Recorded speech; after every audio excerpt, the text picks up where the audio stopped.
Bueno, muy buenas noches, bienvenidos a una nueva entrega de su podcast Vamos en serio. Hoy con una nueva edición, Andrea, una invitada súper especial que ahorita vamos a presentar y Ujú. acá contentos de seguir creciendo con este proyecto.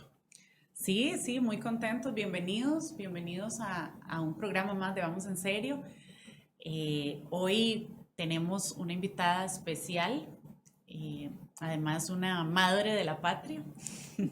Me encanta esa palabra porque ejemplifica muy bien la labor de los diputados y las diputadas en la Asamblea Legislativa. Hoy tenemos la participación de la diputada Andrea Álvarez Marín, que además es súper joven y me recuerda también cuando yo estuve por allá joven también y qué importante es una voz joven y fresca en la Asamblea Legislativa, ¿verdad? Entonces te doy la bienvenida, Andrea. Muchas gracias por acompañarnos.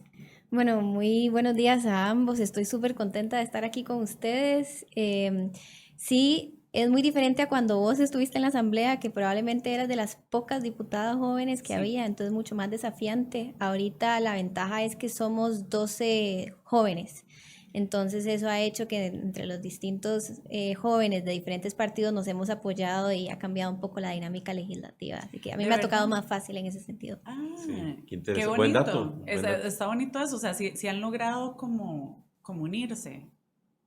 Sí, Ok. es que el hecho de que existan, ¿verdad? Mm, Entonces, o sea, que haya un grupo pues significativo hace que las formas de hacer política y también las preocupaciones se hayan ido permeando. exacto, exacto. A mí me fue muy difícil eso porque Sí. justamente, o No sea, había muchos jóvenes en tu no, no periodo. habían. No habían, era la única. No, yo era la única.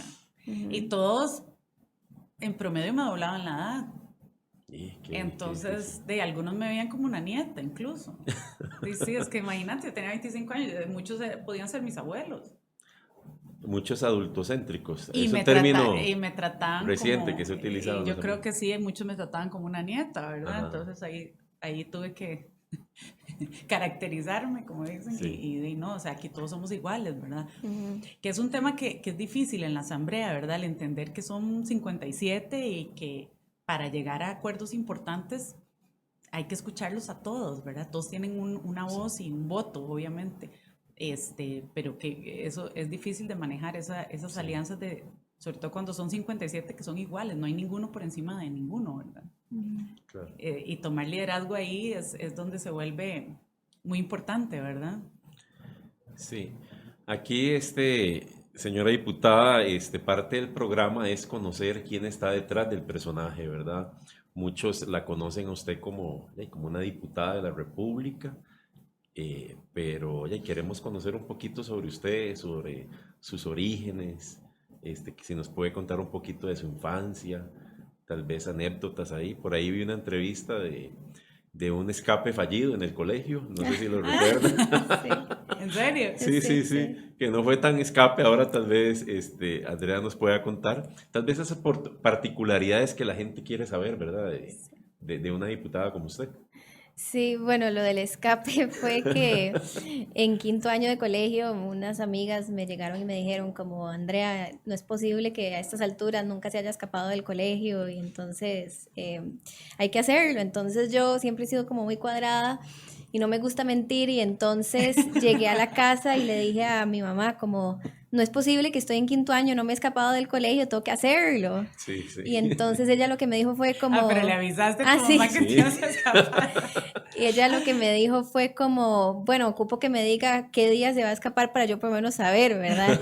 Y entonces al día siguiente yo llegué súper contenta al colegio y yo les dije, ok, ya, todo resuelto. Ya le dije a mi mamá, nada más le tengo que decir con tiempo qué día nos vamos a ir y ya. Y entonces ellas después como que se fueron escapando ya solas y nunca me avisaron. Ay, no. Bueno, Al es final que, no se pudo, entonces. No, ya, y es que la parte de la emoción del escape es que sea algo ilegal, ¿verdad? Como Sí, algo así, que como ni se estamos haciendo avise. algo malo, ¿verdad? Exacto, exacto. Qué triste, ¿verdad? Bueno, no viviste la experiencia de escaparte, entonces. no. Ahora, Andrea, ¿dónde estudió? ¿Dónde se crió usted? O sea, ¿usted es originaria de dónde? En Curridabat, De toda Curridabat. la vida, de hecho, Del este. sí, he Ujú. vivido en el mismo barrio toda mi vida, pero en 5 casas diferentes. Ajá. Porque primero fue la casa en la que me crié por 20 años y esa casa después se quemó. fuimos a un incendio, entonces después de ahí... Pero vamos a ver, ¿ustedes vivían ahí Sí, y la casa se yo quemó? estaba cuando fue el incendio, de hecho, sí, sí, fue Wow. súper duro. ¿Y cómo fue?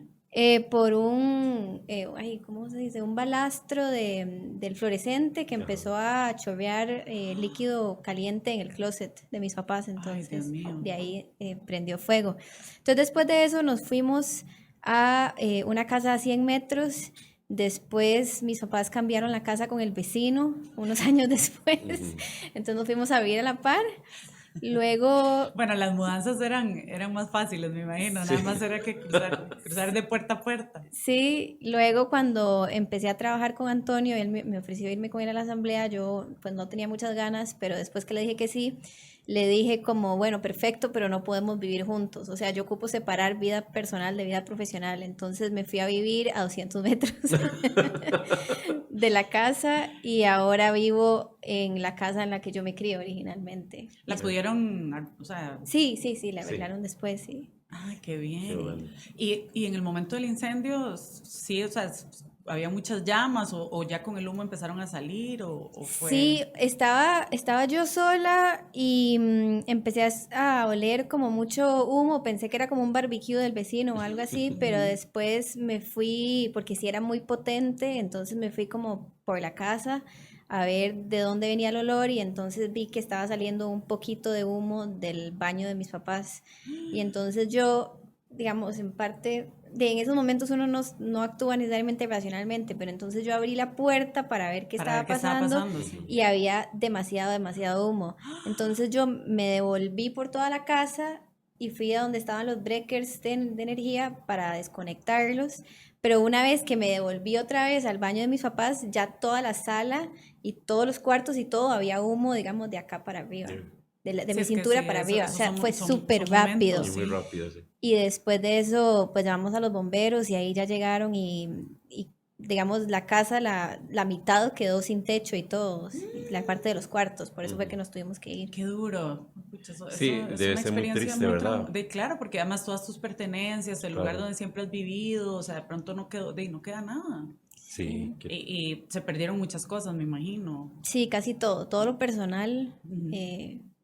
casi. Mi mamá logró recuperar las fotos, Ay, que eso era la que la tenía súper sí. contenta porque las fotos estaban como en un mueble justo donde, digamos, de la parte de la casa donde no se había destruido tanto. qué bueno, bueno, por Bueno, por dicha. dicha, sí, porque digo, uno tiene siempre recuerdos, ¿verdad? Y al final, porque, digo, lo material obviamente es importante, no es que vamos a decir que no, pero hay cosas que son irrecuperables. De una ropa, Sí, bueno, te compras otra, la sustituís o lo que sea, pero hay ciertos artículos, ¿verdad?, que tienen un valor especial, sí. tal vez no es un valor económico, sino es Sí, es un más valor emocional, sentimental y emocional. sentimental, y sí, esa es la parte yo creo más difícil, ¿verdad? Yo nunca he vivido eso, pero sí debe Debe ser ser como... algo muy Sí. lamentable. Ahora, Andrea, ¿usted tiene más hermanos? Sí, tengo una hermana mayor que se llama Adriana y tiene 43 años. Ujú. Vos sos la menor. Sí, Sí, sí, tienen una sobrina, ¿verdad? sí, tengo dos Dos sobrinas. sobrinas. Una de 13 años y la otra de 6, acaba de De cumplir. 6. Ah, qué interesante. Ahora, ¿qué tan difícil es para, digamos, usted como una figura política nueva, ya y tener, y ser hija de un político reconocido de trayectoria, Ujú. que tal vez ya y mucha gente no le reconoce el mérito personal, ¿verdad? De que también una hija de un político también puede hacer camino, también puede ganarse los espacios. Vimos en redes sociales un comentario que hizo un diputado, un compañero suyo, Ah, sí. don Leslie Bojorges, hizo un comentario un poquito fuerte, ¿verdad? Dando a entender como, "Oye, como que usted pagó la curul, ¿verdad? Desmeritando también un trabajo, digamos, De base. sectorial, de base, Ujú. de comunidad, ¿verdad? Él decía, es que André Álvarez nunca ha ido a Puriscal, nunca ha ido a, ¿verdad? Eh, ¿cómo vivir con esas críticas, ¿verdad? Que tal vez han desmeritado un poquito tu esfuerzo como profesional, como política. Bueno, yo luego conversé con el compañero Jorge y sí le dije que él lo mínimo que tenía que hacer era una disculpa pública, ¿verdad? Por lo que él había desafortunadamente dicho. Pero al margen de eso, para mí la diputación ha sido liberador en términos de ser hija de Antonio, porque antes, digamos, yo había trabajado con él en la asamblea siendo jefa de despacho, que gracias a eso aprendí cómo funciona la Claro, el asamblea día y a eso día. me ha ayudado ahora a mi trabajo, pero esos años para mí han sido profesionalmente los más estresantes de mi vida, Sí. porque yo, tal vez uno se hace mucha bola y yo estaba mucho más joven, pero digamos, yo sentía que cualquier error que yo cometiera le iba a costar a Antonio un proyecto de ley o algo, más que en la asamblea todo, con cualquier cosita algo puede cambiar, ¿verdad?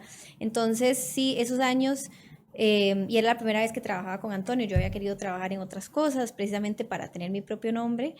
Y entonces esos años fueron como bastante complicados y además cuando uno es asesor en la Asamblea Legislativa, eh, el trabajo es muy de puertas para adentro, ¿verdad? El diputado es el que habla y es el que dicta las posiciones, entonces a veces si uno piensa diferente que el diputado, no puedes externarlo. Ujú.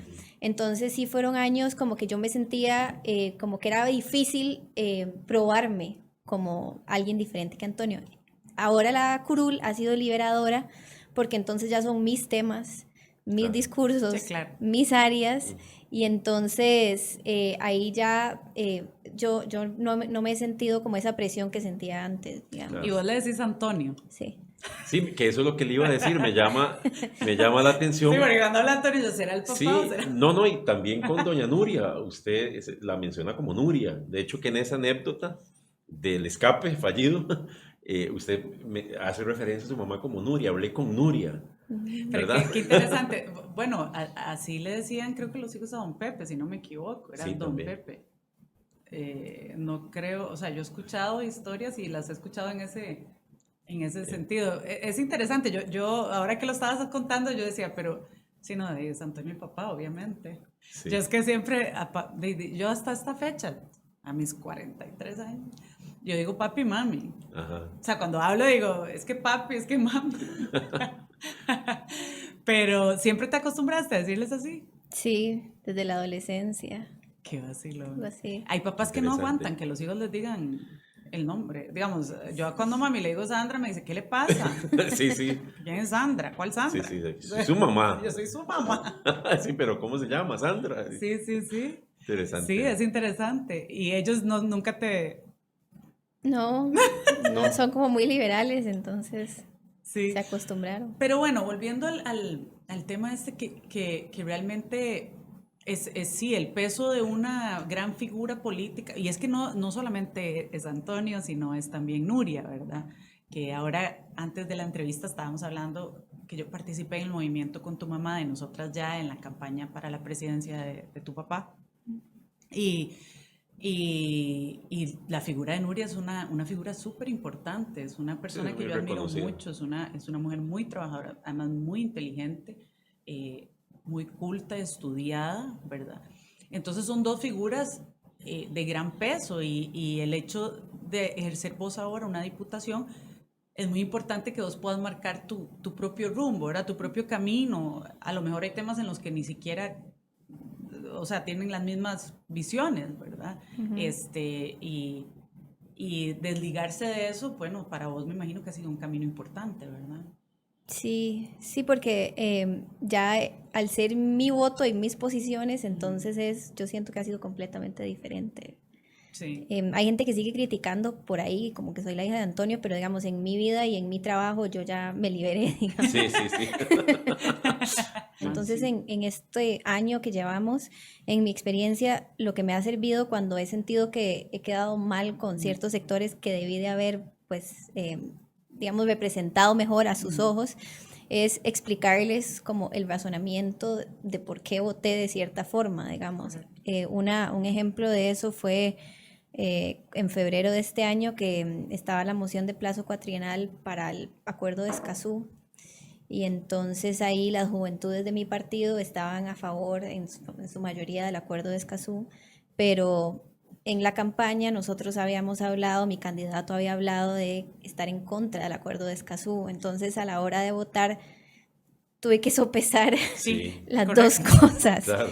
¿verdad? Entonces fue muy complicado, yo lo voté en contra sabiendo que estaba decepcionando a quienes estoy representando, que es las juventudes del partido, Ujú. Entonces lo que hice después fue que les expliqué por lo menos mi razonamiento. A ojos de ellos eso no resuelve necesariamente que hayan querido que lo hiciera de forma diferente, pero por lo menos entienden de dónde viene, digamos, Sí. que uno como diputado o diputada hay como muchas cosas que sopesar a la hora de Correcto. tomar una decisión y por eso uno tiende a quedar bien y mal en cada decisión que toma. El presidente Arias lo decía, gobernar es dividir.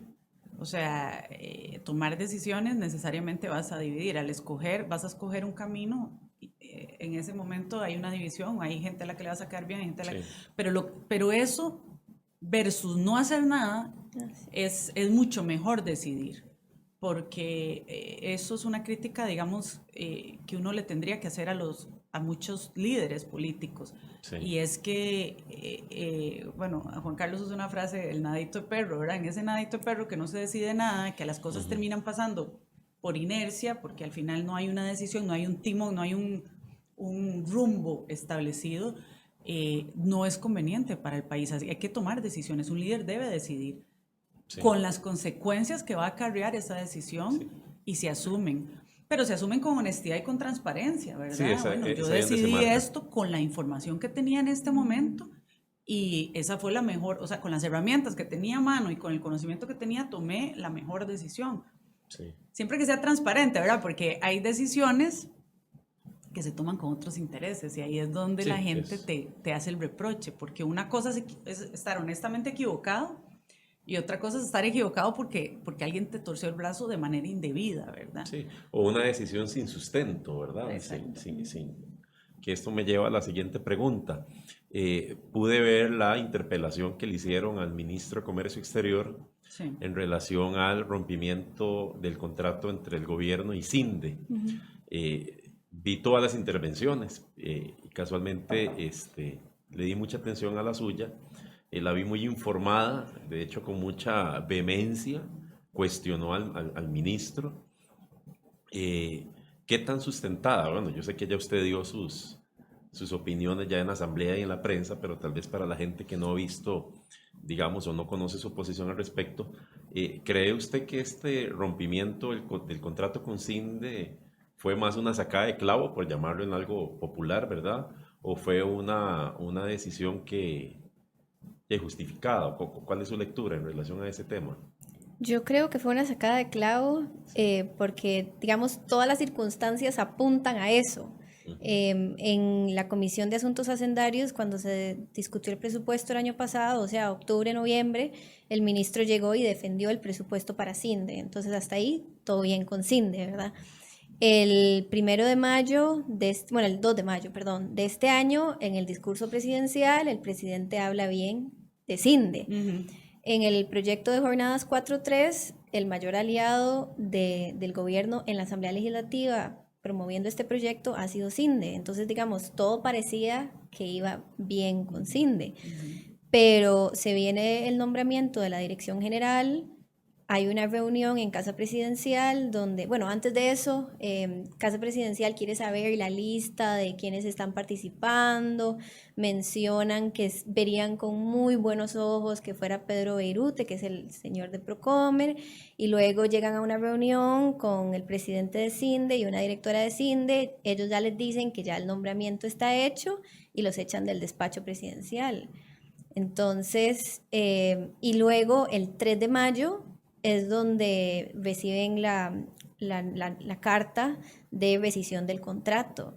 Entonces, todas las circunstancias apuntan a que fue una sacada de clavo y luego procedieron a justificar sus razones. Pero en la junta directiva de Procomer, donde se busca rescindir el contrato, ellos lo que dicen es, bueno, queremos rescindir el contrato con CINDE, le damos 2 semanas a Procomer para que tenga un plan. Pero entonces, si es algo que ya tenían planeado desde hace rato, ¿por qué le van a dar 2 semanas a Procomer para que tenga un plan? Ya debería de haberlo tenido en algo tan serio como esto, ¿verdad? Sí. Y aún así hay directivos que les piden tiempo, que ellos no se sienten cómodos votando por la rescisión sin un plan, y el ministro Tovar procede con la votación y esto lo debí de haber dicho el lunes, no lo dije, pero hubo 3 personas que se abstienen de votar la rescisión. Entonces, como que todas las circunstancias apuntan a que sí es una sacada de clavo, porque además no es solo el caso de Cinde, sino cuál es el estilo que ha manejado este presidente en su mandato. Es que quien se le planta lo destituye. Entonces, por esta razón es que el lunes en la Asamblea Legislativa varios de mis compañeros lo que, digamos, apuntaron es que cualquier motivación de fondo que él pudo haber dicho ese día en realidad no era el tema en discusión, sino el tema de un revanchismo. Ahora, ¿usted mantiene que el ministro debería renunciar, el de Comercio Exterior? O sea, a ver, la opinión que yo tengo del ministro previo a todo lo de Cinde era una buena opinión. Lo que pasa es que lo que creo es que él estuvo en una situación donde si él hubiera dicho que no a lo de Cinde, lo hubieran destituido. O sea, en este gobierno solo se opera de esta forma. Pero yo creo que por una cuestión de profesionalismo sí debió de haber renunciado, se debió de haber plantado. Es que es cambiar la política comercial de 40 años por un tema que no es de fondo, sino por un capricho. Sí. Si hubiera sido como ellos dicen, que fue algo mesurado, que hubo muchos indicadores, que tuvieran varias conversaciones con Cinde, bueno, ahí yo creo que es un tema de criterio, yo creo que estaríamos en otra conversación. Pero la forma en la que ocurrió, yo sí creo que él debió de haberse plantado. Más porque el gobierno termina en 3 años y uno sale al mercado laboral nuevamente, ¿verdad? Entonces, ¿con qué credibilidad saldría un ministro a buscar trabajo en ese sector luego de lo ocurrido con Cinde? Claro. Sí, eso sí es cierto. Sí, y vos lo hablabas, Andrea, Yo en lo he algún hablado momento, mucho de ese ¿verdad? tema, o sea, Que son 4 años y o sea, después yo eso volvés lo hablo a... mucho porque, sobre todo en mi caso, salí muy joven y entonces he tenido un trayecto de prácticamente, como el otro día dice Ricardo, que no son 20 años, es menos, pero yo digo 20 años, pero Lo hace 20 redondea. años. Sí, sí, sí. Entonces, es cierto, gracias a Dios, ese criterio que estás explicando, yo también lo entendí así. Ahora, ya que tocamos temas de gobierno, está muy marcado en la Asamblea Legislativa quienes hacen oposición. Es muy fácil verlo, ¿verdad? Y hay todo tipo de oposición. Hay oposición de altura, una oposición del no por el no, ¿verdad? Oposición inteligente, la hay también. Yo creo que usted hace mucho análisis, creo yo. Sus intervenciones, yo las escucho y se ve que hay estudio, ¿verdad? Que se preparó para hacer la intervención. He visto, ¿verdad?, diferencias que usted ha tenido con el presidente o con el gobierno, con el ejecutivo. Pero ¿cómo valoraría usted este primer año del gobierno de Rodrigo Chávez? Ya nos ha dado unas pistas, pero ¿cuál es su valoración sobre la gestión de don Rodrigo? Sí, bueno, con respecto a ese tema, cuando nosotros perdimos las elecciones, yo sí quería, digamos, con una meta que quería ejercer la oposición, el rol de oposición, y entonces he procurado pues hacerlo a lo largo de este año que me he ganado bastantes críticas de los troles del gobierno y también de gente real, pero esa fue mi decisión. En cuanto a cómo valoro este gobierno, a mí lo que me preocupa es que sí siento que hay tintes de autoritarismo. Al principio yo lo pensaba y yo decía, bueno, ¿será que estoy viendo cosas que estoy siendo más exagerada de la cuenta? Pero es que ya con este año hay varias muestras de que se está comportando de una manera autoritaria. O sea, lo que ocurrió al puro inicio de que el actual ministro de Comunicación, cuando era jefe de despacho, les dijo a los directores de comunicación de diferentes instituciones que no hablaran con la prensa o que la prensa era enemigo, no me acuerdo, que después salieron en aquel video todos diciendo no entendemos y no sé si se acuerdan. Bueno, ese. Sí, claro que sí. Ahí en realidad era una muestra de querer limitar el acceso de la prensa al gobierno. A ver, para uno como político, las relaciones con la prensa son complicadas, o sea, no es como que uno le encante pues todo el trabajo que hacen. Muchas veces uno siente que son críticas tal vez no fundamentadas o no necesariamente está de acuerdo, lo que sea. O sea, es una relación, digamos, que uno trabaja de forma seria, pero independientemente de que uno no coincida con cosas que la prensa dice, la prensa debe existir y debe estar fuerte. Entonces ese fue una primera muestra. Otra muestra fue lo ocurrido con Parque Viva, que al final pues la Sala Constitucional dio la razón a quienes decíamos que esto era una afronta a la libertad de prensa. Lo ocurrido ahora con CINDE, lo ocurrido con la Fundación Omar Dengo. A ese tema la que le ha dado más seguimiento es mi compañera Katia Rivera, pero de lo que he podido ver es que igual no hay fundamento técnico para rescindir el contrato con la Fundación Omar Dengo. Entonces, el presidente ha ido dando muestras de debilitar la institucionalidad del país y debilitar bastiones de la democracia. También lo que hizo con el Poder Judicial, que fue y se le metió al Poder Judicial y en la reunión que tuvo con Fernando Cruz, que luego don Fernando Cruz le dice, bueno, hay que respetar la separación de poderes. Entonces yo sí estoy muy preocupada porque me parece que este es un estilo que yo no veía en otros gobiernos anteriores y ya por lo menos de mi partido ya tenemos bastantes años de ser oposición, pero siendo oposición es la primera vez que siento lo que siento con este gobierno. Sí, él tiene un estilo muy distinto a todos, ¿verdad? Y interesantemente tiene una popularidad Sí, que es lo que iba a decir que yo. lo sostiene y lo acuerpa. Cuidado. Sí, que eso es lo que quería preguntarle. Parece que el costarricense promedio hace otra lectura. ¿A qué atribuye usted que, digamos, la parte política tenga esta lectura de preocupación, que de alguna manera interpretan que haya esta intromisión en otro poder de la República? Pero oye, en todas las encuestas el presidente sale muy bien valorado. ¿A qué atribuye usted esa lectura que hace el ciudadano?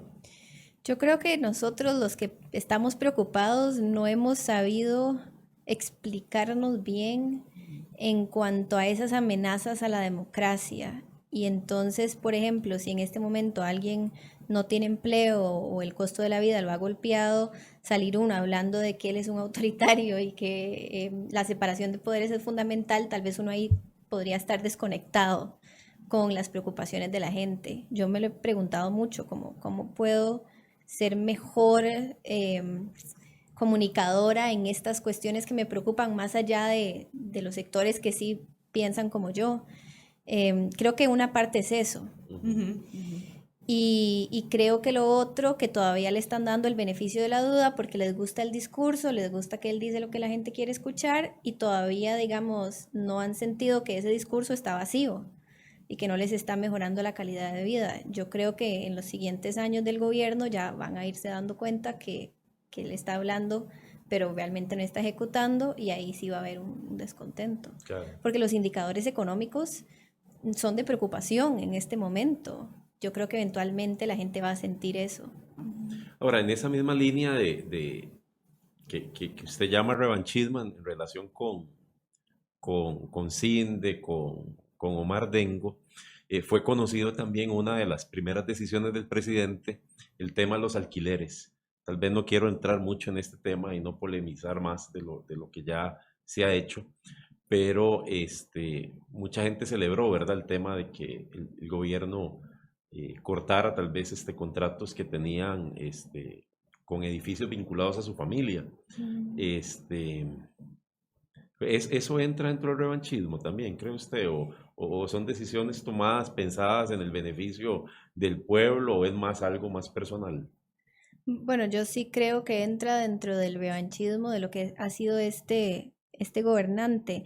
A mí con el tema de los alquileres, lo que me duele es que la gente no conoce como toda la historia, sino que ha creído como las mentiras de la gente que ha promovido el tema de los alquileres. O sea, esos alquileres existen desde antes, o sea, como que desde que mi mamá tenía como 6 años, antes de que mis papás se conocieran, y son de la familia, de mi familia materna, que a Pedro Raventós, que es mi bisabuelo, a él los gobernantes le pedían que construyera edificios porque preferían alquilar edificios para las instituciones de gobierno y usar la plata del gobierno para construir escuelas e infraestructura. Entonces, son alquileres que llevan 60 años o más, y que luego Quien administró eso fue mi abuela, luego que pues su hermano mayor murió muy joven y ella no era la llamada a terminar siendo la que iba a administrar el negocio familiar, pero ella siendo la menor fue la que lo administró. Y no es hasta que Antonio se casa con Nuria y Antonio se lanza para la presidencia que ya esto se hizo un tema, ¿verdad? Entonces a mí como nieta y bisnieta, cuando escucho esas cosas sí me causa un enorme dolor porque fue el esfuerzo de generaciones por montar un negocio de una manera digna y ahora por pura politiquería, pues se ha promovido ideas que no son. Entonces, sí, eso es lo que Y al diría. final, ¿en qué situación está? O sea, al final, ¿qué decisión han tomado? O sea, ¿en qué situación está eso? Bueno, el gobierno decidió rescindir contrato con algunos de los edificios y la empresa, Ok, pero pues, no, sí, algunos, no fue todos. Ok. ¿Cuáles son sus números, diputado? ¿Usted coincide con el gobierno o usted maneja otros números de que la situación no es tan crítica? bueno, con respecto a los números, todavía no hemos profundizado desde el despacho como para poder decirle, pero yo sí tiendo a creer más la posición que había mantenido don Álvaro Ramos, que fue el expresidente ejecutivo antes de doña Marta, en que él ha insistido que la caja no está quebrada. Entonces, más bien, lo difícil de entender con las actuaciones del gobierno es cuál es la necesidad de estar enfatizando sobre la situación crítica de la caja, porque eso a mi juicio solo está llevando a pánico social, honestamente, y para mí no he visto como la contundencia de los números, quiero analizarlo más, pero la contundencia de los números que me hagan creerles más a ellos que a don Álvaro Ramos, que había estudiado pues esta situación desde antes de ser presidente ejecutivo de la caja. Claro, ok. Bueno, tocará esperar porque igual la información que da el gobierno es muy amplia, ¿verdad? Hay que tener Sí, cuidado, sí, hay que analizar los ahí. números. Pero va más allá de eso, digamos, eventualmente sí, ojalá que no sea así. Yo creo que todos nos alegraríamos que no sea así, ¿verdad? Yo no creo que nadie esté esperando que eso, que sea el desastre que se está anunciando, ¿verdad? Pero más allá de eso, sí, es evidente que hay falencias increíbles, es evidente que tenemos un colapso institucional en cuanto a citas, a 2 años para una cita, 3, o Sí, sea, las filas, la espera, los insumos, la maquinaria. O sea, es que si nos sí, ponemos a hablar, es un tema de una institución que sí, que quizás por ese cariño que le tenemos, porque yo también le tengo cariño y yo me he atendido ahí toda mi vida, ¿verdad? Este, nos cuesta a veces ver con objetividad, pero yo sí creo que hay que, o sea, más allá de eso, lo que digo es, para el sector privado siempre hay como un ataque constante, ¿verdad? Y al final sí, nosotros como personas que estamos en la calle tenemos que responder sí o sí, porque si no es la cárcel o si no te cierran o si no como dicen ahora, te cancelan, o sea, estás cancelado de la sí, cultura, ¿verdad? Cancelada, ¿verdad? Porque es una amorosa, porque aquí, cancelada. Mientras el gobierno tranquilamente hace sus cosas, ¿verdad? Y de que no, de la caja no se puede tocar, ¿verdad? Porque la caja es la Santa Caja, no, pues Dios guarde, no podemos, o sea, y hay que, o sea, nosotros tenemos que ser más objetivos y pedir más cuentas. O sea, el Estado tiene que dejar de intervenir tanto en todas las materias porque evidentemente al final no lo hace bien. O sea, yo sé que en esto son criterios sí, diferentes hay y cada muchos persona, criterios. y yo sé que la socialdemocracia sigue creyendo en la imagen bucólica de un Estado fortalecido que resuelve los problemas de las personas, pero el Estado ha demostrado enormes ineficiencias cuando tiene que manejar asuntos. Sí, Entonces, entre menos trabajo haga, entre más se dedique a lo que es estrictamente necesario y función del Estado, yo creo que todos vamos a estar mejor. Por supuesto que esto no significa que la salud deje de ser claro. o sea, un derecho universal de atención, ¿verdad? Esto no en ningún momento No, yo... no, y a pesar de todo, la caja ya es una gran institución a pesar de las Exacto. oportunidades de mejora que tiene, y yo creo que ese es el Pero sí gran hay que reto. entrarle, Hay que mejorarla sí, y que esté también un poquito más flexible con el que genera, ¿verdad? Que es el puntillo negro, ¿verdad? Que tiene la caja. Pero, diputada, tal vez para hablar un poquito sobre su gestión ya en estos últimos Sí, ya minutos nos que nos queda quedan, poco, es que se va el porque se tiempo nos ha ido muy volando, rápido, sí. ¿cuál es su agenda? ¿Qué proyectos tiene en mente? ¿Qué espera en estos próximos 3 años de tu gestión? Bueno, en este momento estamos trabajando en un proyecto que, para serles franca, sobre su viabilidad no tengo así como total certeza, me parece que no es necesariamente viable, pero creo que es una conversación que hay que tener, y es una reforma constitucional sobre la forma en la que se eligen las diputaciones para cambiar el modelo actual de listas cerradas e ir a un modelo de distritos electorales con votación directa. Qué interesante, muy bien, Qué bonito. sí, muy Sí, bien. sí, porque creo yo que es una forma en que las juventudes tendrían más, bueno, las juventudes y gente nueva de los partidos tendrían más posibilidad de proponer su nombre y llegar a la asamblea, que por la modalidad de lista cerrada, que sí requiere pues una trayectoria partidaria un poco más larga. Ese lo estamos preparando en este momento, lo estamos basando bastante en la propuesta anterior, que era de Poder Ciudadano ya. Y la idea es buscar las firmas, y ocupamos 10 firmas y luego plantearlo al plenario. Como les digo, estos temas, su momento de mayor viabilidad es como el segundo año antes de que empiecen los aires electorales, porque ahí cualquier reforma electoral se pega, Ujú. pero creo que mantener la discusión viva es importante. Yo creo que eventualmente a esta idea le va a llegar su tiempo, tal vez no en estos 4 años, pero que Ujú. sí le va a llegar, y nosotros vamos a contribuir a que la conversación siga viva. También estamos, bueno, continuamos trabajando proyectos que ya hemos presentado. Mi primer proyecto de ley como, digamos, como firmante había sido uno sobre enfermedades raras. En ese hemos hecho mesas de trabajo con la Caja, con el Ministerio de Salud y con organizaciones de personas que viven con enfermedades raras o son familiares de personas que viven con enfermedades raras, para darle mayor visibilidad y mayor coherencia a cómo se abordan estas enfermedades, y sobre todo mayor acceso o mejor acceso a medicamentos de alto costo, que es lo que, digamos, caracteriza estas enfermedades. Otro proyecto que le hemos dedicado trabajo desde el 2 de mayo del año pasado tiene que ver con el proyecto de salud mental, que había sido heredado del cuatrienio anterior. Ese quedó para verle las mociones así el día antes de entrar a sesiones extraordinarias. Esta vez no lo han convocado, entonces dudo que lo vayan a convocar. Entonces hay que esperar a agosto para otra vez poder verlo en plenario, pero bueno, ya iba avanzado.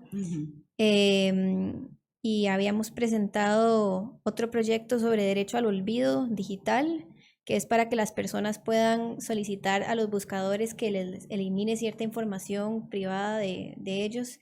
Esto surgió principalmente por una anécdota que me contaron, y yo había leído sobre derecho al olvido un poco, pero me contaron la anécdota y como que ahí conecté. Y es de una persona que hace como 20 años había conducido bajo efectos del alcohol.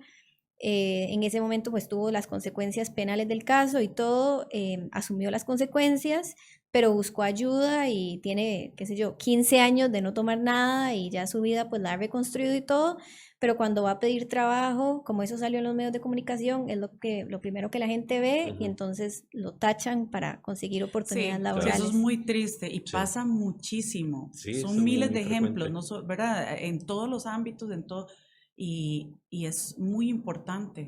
Totalmente, yo estoy totalmente de acuerdo con eso. Sí. Sí, No, y es un proyecto de ahí muy, ¿cómo le digo? De algo reciente, porque el tema tecnológico es algo de ahorita, Sí. y es un tema que hay que legislar en esa línea. Pues qué importante, ¿verdad? Me parece No, súper no, bien. y todo el mundo tiene derecho sí, bueno, todos cometemos errores, ¿verdad? Sí. Pero además todo el mundo tiene derecho a cambiar, a reivindicarse y y a exacto. no ser juzgado o etiquetado por algo que pasó y de lo cual ya te recuperaste y sos otra persona. Entonces, ciertamente esto le da oportunidad a esas personas de tener una vida diferente y de hacer un cambio. Claro. Bueno, yo creo que ya se nos fue el Pero muy tiempo, pero muy interesantes los interesante. proyectos, o sea, Sí. me parecen ojalá, de verdad, te deseo todos los éxitos porque yo sé lo difícil que sacan proyectos en la asamblea, eso de verdad wow, la gente no se imagina lo difícil que es, por mil cosas, pero te deseo muchísimos éxitos, la verdad qué bueno que tenemos esa representación, ¿verdad? De personas que tienen tu disciplina y tu dedicación. Y realmente pues nos sentimos muy contentos de haber conocido Sí, un poquito de ese trabajo. sí, sí, muy agradecidos de haberla tenido y tal vez un cierre, diputada.